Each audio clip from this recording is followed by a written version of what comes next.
In this lesson, we're going to talk about the inverse of functions and how we can find a function's inverse. And so first we need to talk about what an inverse is. An inverse undoes the action of another operation. So a lot of times we just call it the inverse is the opposite. So just some basic examples. Multiplication. Let me increase my pen thickness. Multiplication and division, right? They undo each other. And so we would call those inverses, multiplication and division. We can also have something like if we have x squared, so we're squaring a function, we can have the inverse be the square root. And so they cancel out like that.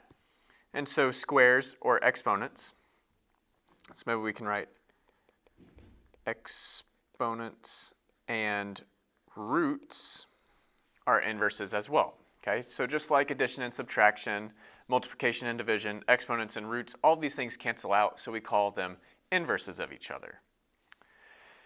And so inverse functions have a couple different characteristics. The first is that they reflect over the line y equals x. And so here's my line y equals x, and maybe I'll write that down on here. Okay, the red line here is y equals x. And I've got two different functions. And I can see if I took this line right here and I flipped it over this, I would end up with this function. So that's my first characteristic. My second characteristic is that inverse pairs switch their x and y values, right? So if I have a point here, I can switch the x and y and end up down here. And the last one is if inverse pairs intersect, they do so on the line y equals x, which we see these two functions are doing right here. And so when we switch our x and y, we're also talking about switching our domain and range, right? Domain, we would say, is our x and range is our y, right? And so if we have a function, right, that has these points, this would be the domain and this would be the range. And so if we took the inverse of that, the domain would be these numbers, and then the range would just come from the x, because we've switched the x and y's. So the range here would be -4, 0, and 4. So inverse functions reflect over the line y equals x. They switch their x and y values, and inverse pairs intersect on the line y equals x, if they do intersect, that is. And so let's find the inverse of a linear function. So here we have an equation of a line. So the first thing I want to do is I want to follow that characteristic that we talked about and switch my x and my y. So f of x is the same thing as y. And so I have y equals 2 over 5x minus 2. When I switch my x and y, all I'm doing is I'm taking my x and putting it where my y was. And I'm taking my y and putting it where my x was. So my new equation is x equals 2 over 5, y minus 2. Okay? And now I'm just going to solve for y, and I do that in reverse PEMDAS order. So I need to add 2 to this side so that those will cancel out. So I get x plus 2 equals 2 over 5y. And now to cancel 2 over 5, I'm just going to multiply by the reciprocal, which would be 5 over 2. So that and that cancel. And I'm going to multiply everything here by 5 over 2. And so I get 5 over 2x. And then if I cancel out 2 and 2, that would be 1. So I'm just going to end up with plus 5 equals y. And my last step is I'm just going to replace y with what we call the inverse notation, which is f with a little -1 as the exponent. So I can say the inverse of f of x is equal to 5 over 2x plus 5. Okay, let's take a look and see what this looks like in Desmos. So in Desmos, the first thing I want to do is type in my y equals x line, and I'm going to make this a dotted line so I can see it a little better.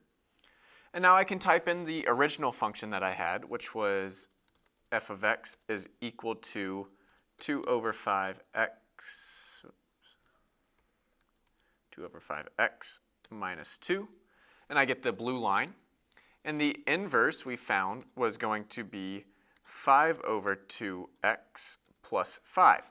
And so I get these two lines, and it looks like I take my blue and I flip it over the red dotted line to get my green.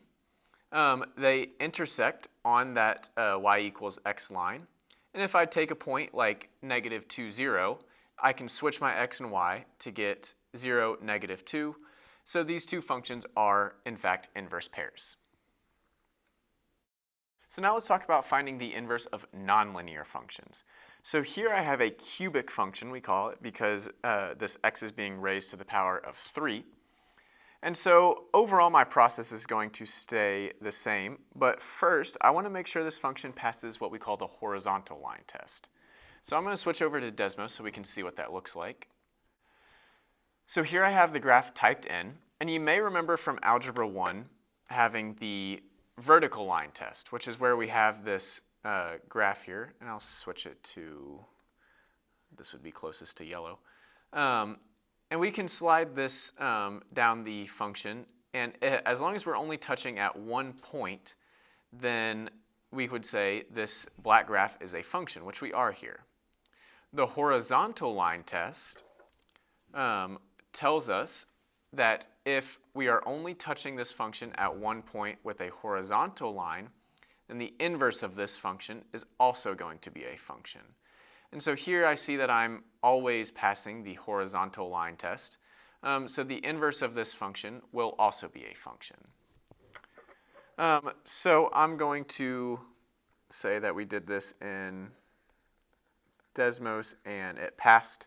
In the next lesson, we're going to look at some functions that don't pass the horizontal line test. So stay tuned for that. But now we just need to switch our x and y. So instead of y equals, I'm going to have x equals 2y cubed. And now I just need to solve for y. Since there's no parentheses around this 2, I'm going to divide both sides by 2 to cancel that out. So I get x over 2 is equal to y cubed. We talked about at the very beginning that exponents and roots are inverse pairs. So what I can do is I can set up a cube root like this, which is just like a square root, but with a little 3 in there. And then those roots will cancel. So I get y is equal to the cube root of x over 2. And so to replace that with my inverse notation, we can say the inverse of f of x is equal to the cube root of x over 2. Let's check and make sure that these are, in fact, inverse pairs. So I'm going to come back over here to Desmos. So there's my function, and my inverse that we found was the cube root. And so if you click on functions here and scroll all the way down, you get this, where I can type the 3 in. And then I can do x divided by 2. And I see I get this green graph, and we can also add in our y equals x line.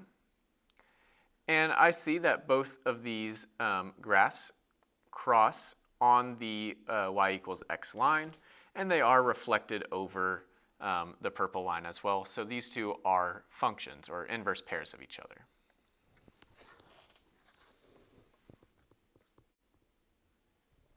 Okay, let's do one more example. Here we have another one, so we can see if it passes the vertical line test. So again, let's go to Desmos. We can type in f of x is equal to the fifth root, so functions, and scroll all the way down, fifth root of x to the 3. Okay, and I can type in y equals 0, and I can slide this graph or this line up and down, and I see I'm only touching at one point.